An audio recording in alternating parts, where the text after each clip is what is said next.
Não há ninguém mais irremediavelmente escravizado do que aqueles que falsamente acreditam ser livres. Essa frase poderosa, embora não diretamente atribuída, ressoa profundamente com os temas explorados na obra-prima distópica de Aldous Huxley, Admirável Mundo Novo.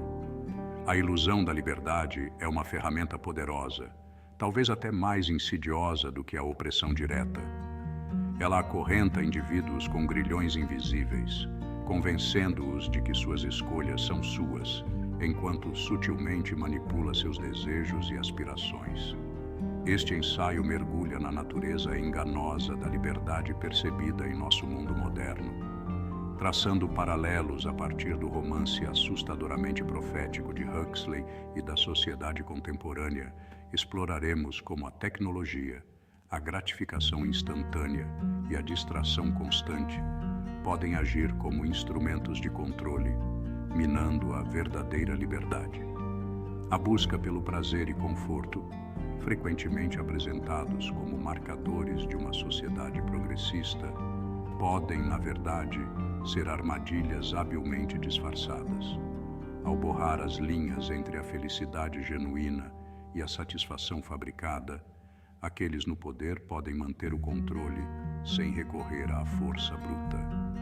A participação voluntária das massas, alimentada pela ignorância e um fluxo constante de distrações, fortalece ainda mais essas correntes invisíveis.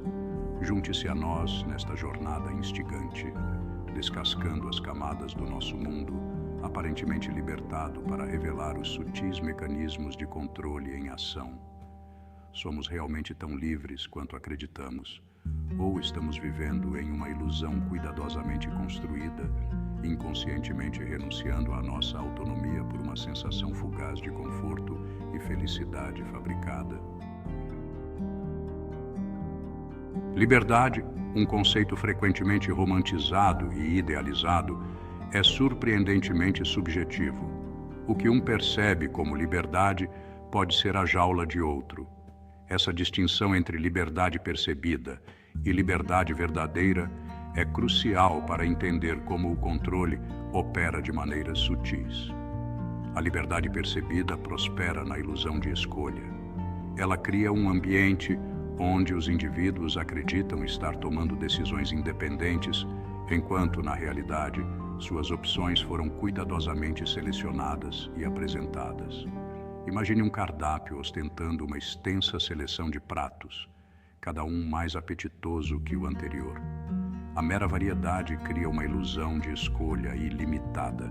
No entanto, os ingredientes, os métodos de cozimento, até a apresentação, tudo está em conformidade com os padrões predeterminados do restaurante.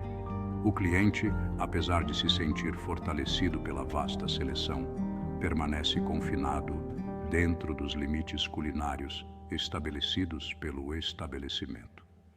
Essa analogia se estende muito além do reino da comida.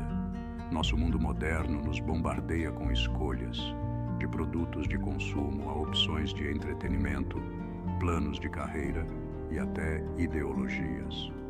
O grande volume de opções cria uma sensação de possibilidade ilimitada, fomentando a crença de que estamos no controle. No entanto, após um exame mais aprofundado, frequentemente nos encontramos navegando dentro de parâmetros predefinidos, com nossas escolhas sutilmente influenciadas por forças externas. A verdadeira liberdade, em contraste, transcende as limitações das opções pré-selecionadas. Ela reside na capacidade de questionar, de pensar criticamente, de trilhar seu próprio caminho, mesmo que este se desvie da rota já desbravada. Ela exige consciência, uma profunda compreensão das forças que moldam nossas percepções e influenciam nossas decisões. Somente então poderemos nos libertar das algemas douradas da liberdade percebida e reivindicar a verdadeira autonomia. Admirável Mundo Novo, de Aldous Huxley, permanece como um testemunho assustador do poder sedutor da felicidade fabricada. Neste futuro distópico, os cidadãos habitam uma sociedade aparentemente utópica, onde a dor, o sofrimento e a turbulência emocional foram erradicados através de uma combinação de avanços tecnológicos e condicionamento social. Desde o nascimento, os indivíduos recebem papéis predeterminados e são condicionados a abraçar seu lugar designado na hierarquia social. Os habitantes deste estado mundial estão perpetuamente contentes, seus desejos instantaneamente satisfeitos através de prazeres facilmente disponíveis, de drogas recreativas a entretenimento sem esforço e sexo casual. Eles foram projetados para ansiar por gratificação instantânea, suas habilidades de pensamento crítico entorpecidas por um fluxo constante de distrações. A própria noção de questionar sua realidade ou ansiar por algo mais lhes é estranha. A obra-prima de Huxley serve como um alerta severo, destacando os perigos de sacrificar a individualidade e o pensamento crítico no altar do conforto e da gratificação instantânea. Ela nos compele a questionar o preço de um mundo aparentemente perfeito, onde a felicidade é fabricada e a dissidência é inexistente. A verdadeira liberdade é possível em uma sociedade que prioriza a satisfação superficial em detrimento da conexão humana genuína e da busca pelo conhecimento. A relevância duradoura do romance reside em sua capacidade de espelhar nossa própria sociedade, onde o fascínio pela gratificação instantânea, alimentado por avanços tecnológicos e consumismo, ameaça corroer nossa capacidade de pensamento crítico e conexão humana genuína. À medida que navegamos em um mundo cada vez mais saturado de distrações e prazeres instantâneos, o conto de advertência de Huxley serve como um lembrete gritante para permanecermos vigilantes, questionarmos as narrativas que nos são apresentadas e protegermos nossa capacidade de pensamento independente e conexão humana genuína. Em nosso mundo digitalmente interconectado, as fronteiras entre conveniência e vigilância se tornaram cada vez mais tênues.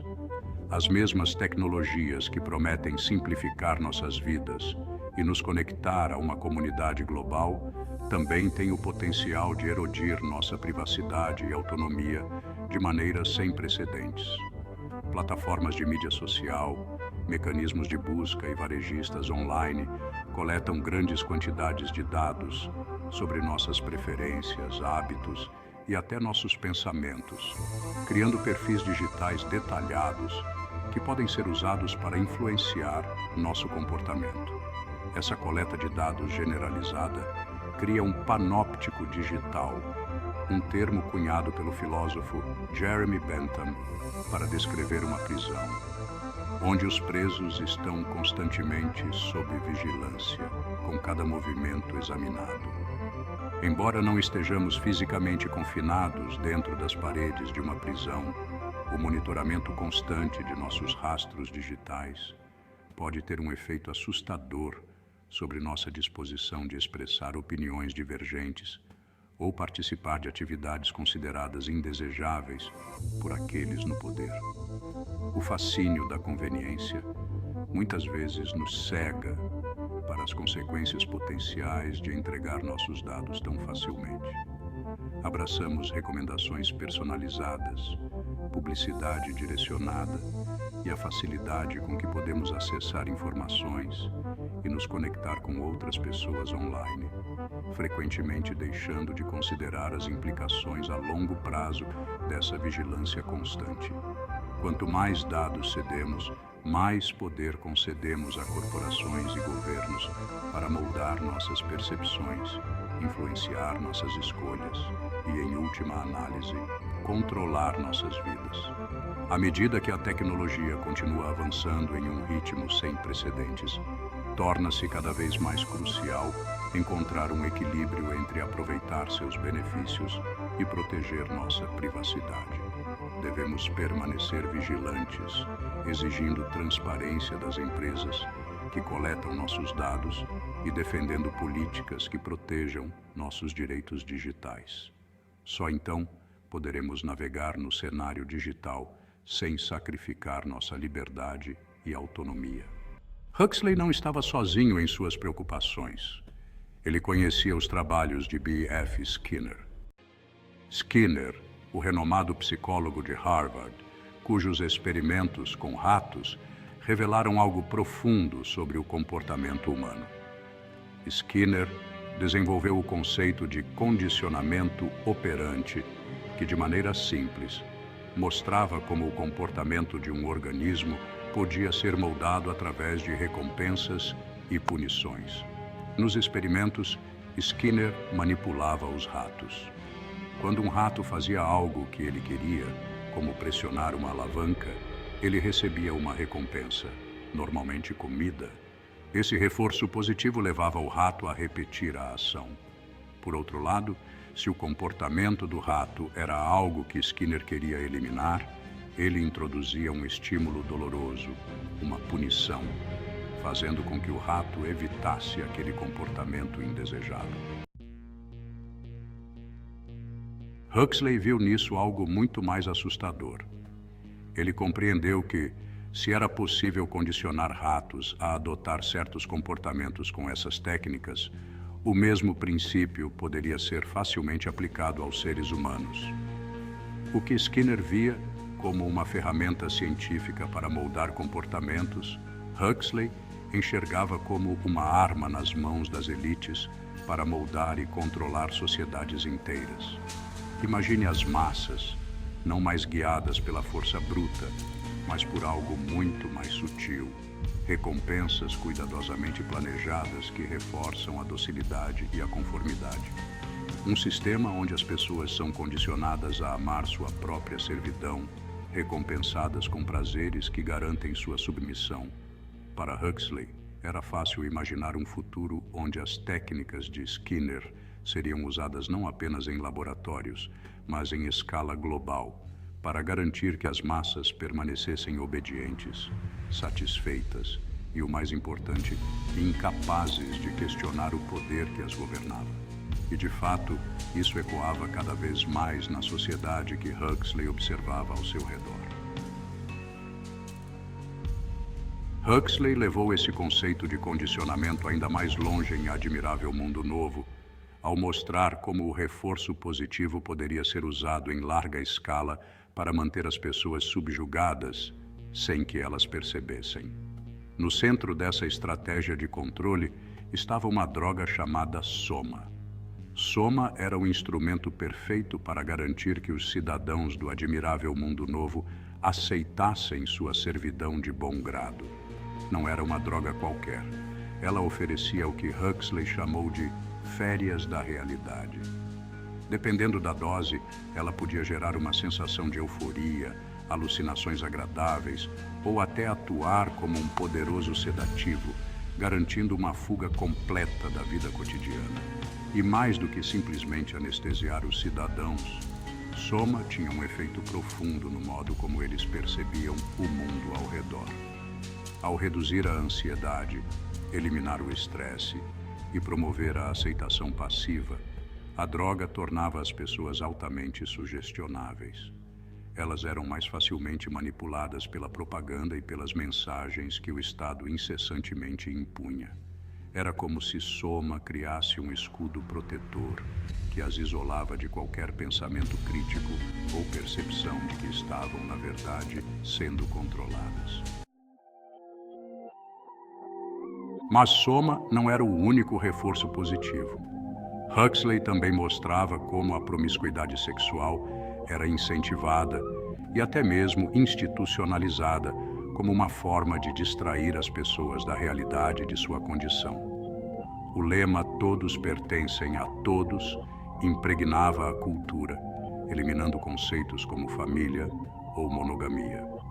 O prazer sexual sem limites, sem consequências emocionais ou morais, tornava-se mais uma ferramenta para manter as pessoas ocupadas, anestesiadas e, acima de tudo, satisfeitas demais para questionar qualquer coisa. Com essas duas forças, soma e a liberdade sexual total, os controladores do admirável mundo novo criaram uma sociedade onde as pessoas estavam constantemente distraídas, imersas em prazeres superficiais. E ao fazer isso, garantiam que os cidadãos permanecessem dóceis, complacentes, sem jamais perceberem que a liberdade que pensavam ter era, na verdade, uma prisão dourada. Mas Huxley não parou por aí. Ele sabia que não bastava apenas drogar as massas e garantir prazeres superficiais para mantê-las sob controle. Era necessário preencher cada espaço vazio em suas mentes, ocupar cada momento de suas vidas com distrações incessantes. E assim, no admirável mundo novo, o entretenimento se tornou uma arma poderosa de controle social. O Estado, de forma muito calculada, inundava os cidadãos com entretenimento da mais fascinante natureza. Distrações de todos os tipos eram oferecidas em abundância. Filmes hipnóticos, jogos vibrantes, atividades que preenchiam cada minuto livre, tudo sancionado pelo próprio governo. Essas distrações não eram meras formas de lazer, elas faziam parte de uma estratégia política bem definida. O objetivo? Impedir que as pessoas pensassem criticamente, que refletissem sobre sua própria situação. Ao afogá-las em um mar de irrelevância, o Estado garantia que ninguém tivesse tempo, energia ou disposição para questionar sua servidão.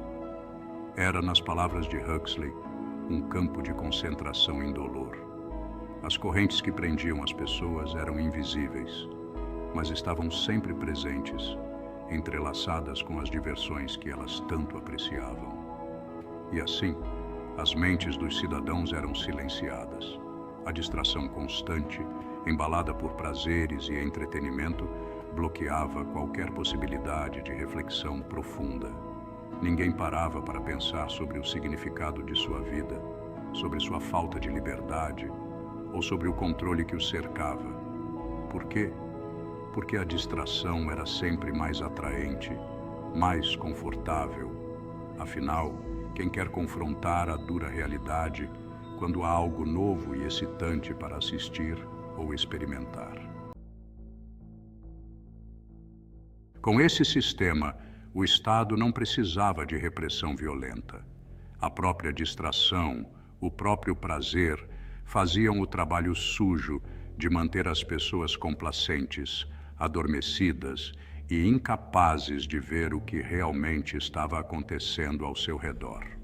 Aldous Huxley, em seu romance arrepiante, pinta um quadro vívido de um futuro onde o controle é mantido não pela força bruta, mas pelo fascínio insidioso do prazer. É um mundo onde os cidadãos são condicionados desde o nascimento a abraçar uma vida de gratificação instantânea.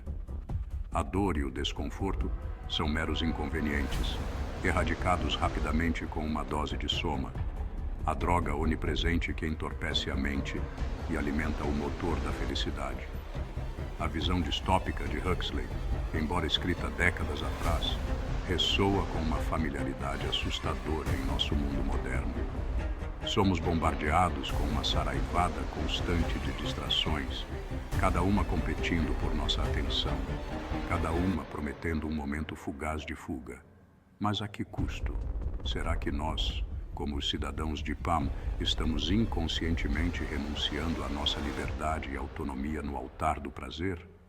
Este ensaio irá explorar os paralelos assustadores entre a visão distópica de Huxley e a nossa realidade, mergulhando no poder sedutor das distrações modernas e seu potencial para nos tornar passivos e controlados. Do fascínio dos medicamentos prescritos ao domínio viciante da tecnologia digital, examinaremos como esses elementos aparentemente inócuos podem erodir sutilmente nossa liberdade e nos deixar vulneráveis à manipulação. De Huxley, permanece como um aviso severo. É um mundo onde a felicidade não é uma busca, mas um produto. É meticulosamente fabricada e eficientemente distribuída. Essa felicidade manufaturada, no entanto, tem um preço alto, o sacrifício do pensamento individual, da emoção autêntica e da conexão humana genuína. Os cidadãos desta sociedade distópica são encorajados a se entregar ao sexo casual, consumir entretenimento alucinante e tomar soma ao menor sinal de desconforto. Esse estado constante de euforia induzida quimicamente serve como uma ferramenta poderosa para o controle social. Os habitantes de perpetuamente perdidos em uma névoa de contentamento manufaturado são incapazes de questionar o status quo. Eles são condicionados a abraçar sua servidão, alegremente inconscientes das correntes que os prendem. Mas e nós? Somos tão diferentes assim? Em nosso mundo moderno, a busca pela felicidade se tornou uma indústria em si mesma. Somos bombardeados com anúncios dos produtos farmacêuticos mais recentes, cada um prometendo aliviar nossas ansiedades e elevar nosso humor. Esses atalhos químicos para a felicidade, embora aparentemente benignos, têm uma semelhança impressionante com o soma de Huxley. O uso de medicamentos prescritos disparou nas últimas décadas, com milhões dependendo de antidepressivos, ansiolíticos e pílulas para dormir, para navegar pelas complexidades da vida moderna. Embora esses medicamentos possam fornecer um alívio muito necessário para aqueles que sofrem de problemas de saúde mental legítimos, seu uso generalizado levanta questões preocupantes. Estamos nos tornando cada vez mais dependentes de produtos farmacêuticos para mascarar nossas ansiedades e descontentamento, em vez de abordar as causas profundas de nossa infelicidade. Estamos, como os cidadãos recorrendo a confortos químicos como um meio de fuga, anestesiando-nos para as realidades do nosso mundo. Dopamina digital rolando para a dormência. Além do reino dos produtos farmacêuticos, a era digital desencadeou uma nova espécie de ópio, a rolagem infinita, o fascínio viciante das redes sociais, o bombardeio constante de notificações. Estamos presos aos nossos dispositivos, nossos cérebros inundados de dopamina a cada curtida, cada comentário, cada compartilhamento. Esse estado constante de estimulação digital criou uma geração viciada em distração. Tornamo-nos escravos dos algoritmos que ditam o que vemos, o que lemos e em que acreditamos. Nossos períodos de atenção diminuíram. Nossas habilidades de pensamento crítico, embotadas pela enxurrada incessante de sobrecarga de informação. A pandemia da pornografia. O aviso de Huxley. Huxley também previu os perigos da gratificação sexual facilmente disponível e sem consequências. O sexo casual não é apenas encorajado, mas esperado. É uma norma social, desprovida de conexão emocional ou intimidade significativa. Avançando para os dias atuais, nos encontramos lutando contra a influência generalizada da pornografia. A internet tornou o conteúdo explícito facilmente acessível, alterando fundamentalmente nossas percepções sobre sexo e relacionamentos. Embora a pornografia em si não seja inerentemente prejudicial, seu consumo generalizado tem sido associado a uma série de consequências negativas, incluindo expectativas irrealistas, dificuldade em formar relacionamentos íntimos e dessensibilização à violência sexual. No entanto, mesmo em meio a esse cenário sombrio, ainda existe uma possibilidade de resistência. À medida que a humanidade avança, ela se divide entre aqueles que aceitam sua escravidão prazerosa e aqueles que, mesmo que poucos, escolhem resistir. A batalha entre prazer e liberdade se torna um conflito fundamental, um dilema que definirá o futuro da sociedade. Para aqueles que optam por resistir, a jornada não é fácil. Ela exige uma coragem que poucos possuem, uma disposição para enfrentar a realidade em toda a sua crueza. Esse grupo é frequentemente marginalizado, visto como rebeldes ou antiquados em um mundo que valoriza a conveniência e a gratificação instantânea. No entanto, a resistência é essencial para a preservação da liberdade e da humanidade. Essa luta não é apenas contra forças externas, mas também contra a própria sedução das distrações e do conforto. É uma batalha interna, onde a consciência precisa ser constantemente despertada e alimentada. Para resistir, é preciso buscar momentos de reflexão, cultivar a crítica e lembrar-se das verdadeiras necessidades da alma humana: conexão, autenticidade e um propósito maior. Enquanto isso, aqueles que se contentam com sua servidão prazerosa se tornam cada vez mais dependentes das distrações que os mantêm adormecidos.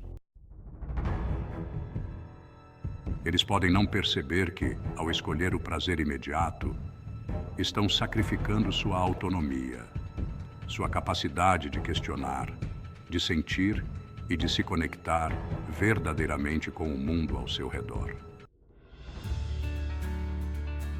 E assim a escolha se torna clara. Para alguns, a busca por prazer é irresistível e consumidora, enquanto outros veem a liberdade como um bem precioso que deve ser protegido a todo custo.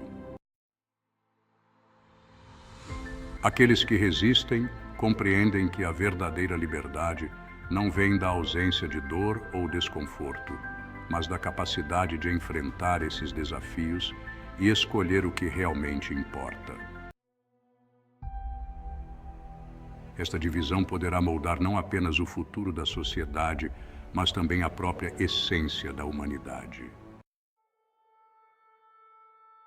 À medida que a tecnologia avança e as distrações se tornam mais sofisticadas, a linha entre liberdade e escravidão se torna mais tênue. Contudo, a resistência, a escolha consciente de buscar a liberdade, pode acender a chama da esperança em um mundo cada vez mais opaco. Porque, no fim, a verdadeira luta não é apenas contra o controle externo, mas pela preservação do que significa ser humano em sua essência.